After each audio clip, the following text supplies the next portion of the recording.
राधा नाम का जाप होना चाहिए, किंतु हम संसारी व्यक्ति को निरंतर नाम जपना थोड़ा कठिन होता है। दिन व रात में 24 घंटे में 21,600 श्वास होते हैं, तो क्या हम 21,600 जाप कर लेते हैं तो, और 200 माला इसमें हो जाता है, तो श्वासों श्वासों में नाम जप गिना जाएगा? मतलब एक साथ 21,600 कर लें। हमारा जो कहने का तात्पर्य वो संख्या से नहीं है। बढ़िया है, आप गणित लगा के संख्या से कर रहे हो।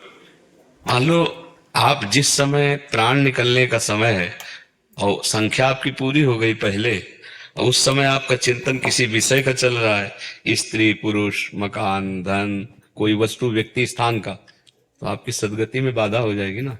अंतःमति सुगति। और हर श्वास में हम राधा जप रहे हैं। आप कह रहे हो कि गृहस्थी में नहीं जपा जा सकता, हमें लगता है गलत बात है। तुमसे ज्यादा हमारी सेवा है। गृहस्थी चैन से 9 से लेकर के 4-5 बजे तक तो सोता होगा। यहाँ 8-9 बजे सहन करते, 12:30 बजे जग जाते हैं, और दिन में नींद है नहीं, रात दिन अपना कार्य चालू किए हुए हैं। कितना तो गृहस्थी में 4 लोग होते होंगे ना। यहाँ 40-50 हजार तो सुबह खड़े होते हैं रोड में केवल, और सबसे आंख मिलाना है। इतने दृश्य देखने के बाद एक भी फोटो किसी की नहीं होनी चाहिए। कैमरा खुला है लेकिन अंदर से ऑफ है। सबसे देख रहे हैं, सबसे मिल रहे हैं, सब जरूरत पड़ी तो बात भी कर रहे हैं, लेकिन नहीं, किसी से नहीं।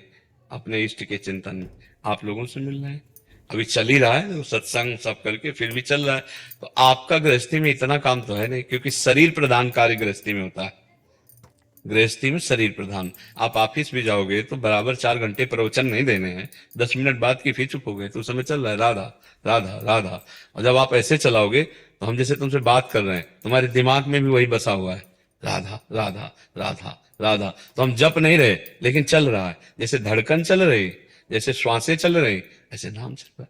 और इसका अभ्यास किया जाता है। अगर हम ये मान लेंगे कि हम गृहस्थ हैं, हम ऐसा अभ्यास नहीं कर सकते, तो कभी नहीं होगा। ये मान लेंगे कि हम भगवान के अंश हैं, हम सब कुछ कर सकते हैं। जो एक संत कर रहे हैं वही हम गृहस्थी में रह के कर सकते हैं।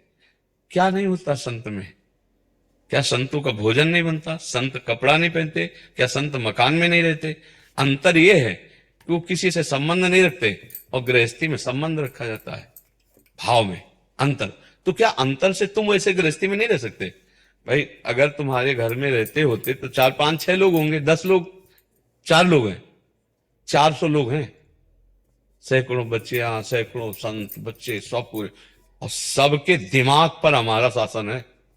धर्म विरुद्ध एक भी बच्चा आचरण नहीं कर सकता।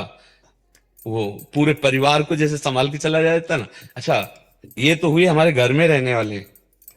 यहाँ वृंदावन में जो हमारे पास है, 10,000 लोग बाहर रह रहे हैं, आप लोग भी हो।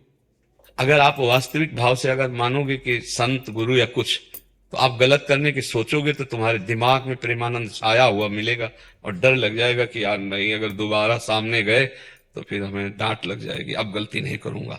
ये तो क्या ये बल आप नहीं जागृत कर सकते? आप भी भगवान के हो, आपको भी नाम जपने का अवसर मिला है, पर आप अपने को छूट दे देते कि मैं गृहस्थ हूं। तो गृहस्थ में कोई लाइसेंस इस बात का थोड़ी दिया गया शास्त्र में कि आप मनमानी भोग भोगो, आप जैसा चाहो वैसा करो। नहीं, चाहे गृहस्थ हो चाहे विरक्त, दोनों को भगवत प्राप्ति करने के लिए मानव देह मिली है। दोनों का ढंग अलग अलग है।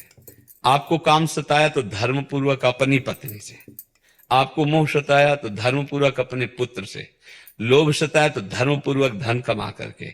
इस तरह से विकारों को हम कब्जे में लेते हैं धर्म की सीमा में, और आगे चलकर निर्विकार हो जाते हैं।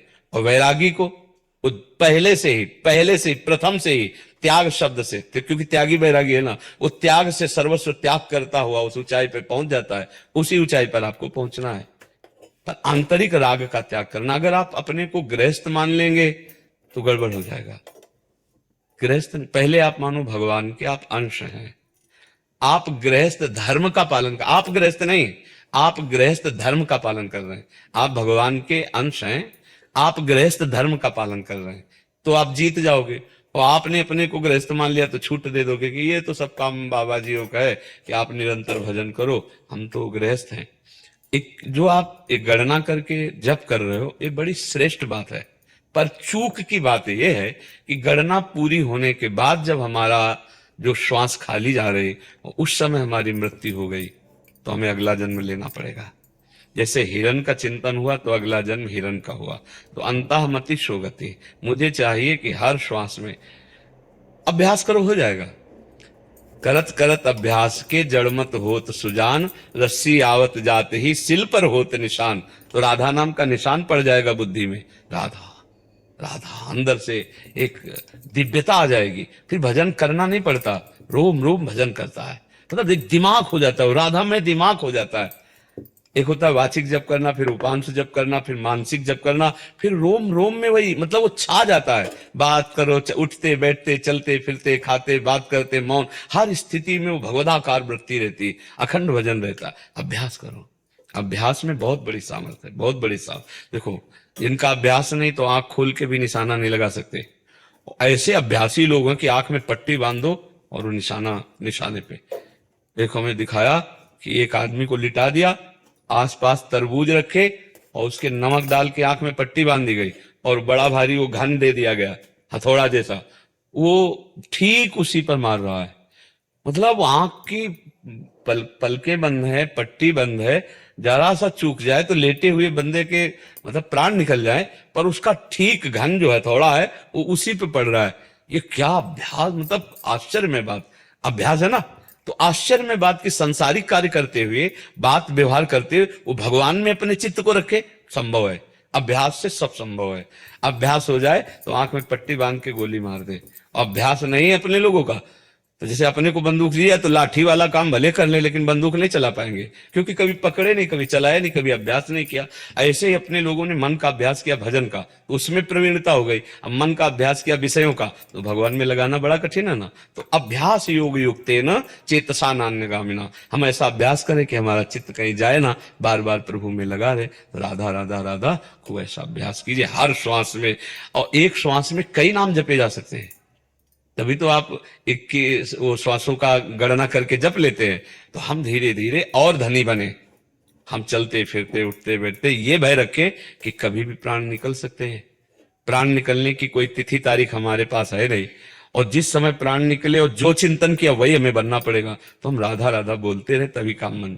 अंतिम श्वास में नारायण निकला अपने पुत्र के बहाने, तो परम पद का अधिकारी हो गया। तो हम इतना बड़ा घाटा ना सहें, अब मनुष्यों ने हमारी व्यर्थ न जाए। हम हर समय नाम जपने का अभ्यास करें।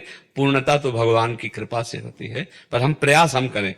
प्रयास में पूरा हमारा बल लगा के, तो कृपा भी भगवान की पूरी होगी और वो हमारा उद्धार कर देगी पक्का। हम कायरता न करें तो भगवान की कृपा की कमी नहीं। जासु कृपा नहीं कृपा घाती, जिसकी कृपा कृपा करते सब प्रकार के कष्टों। महाराज जी, आप कहते हैं श्वासों श्वासों में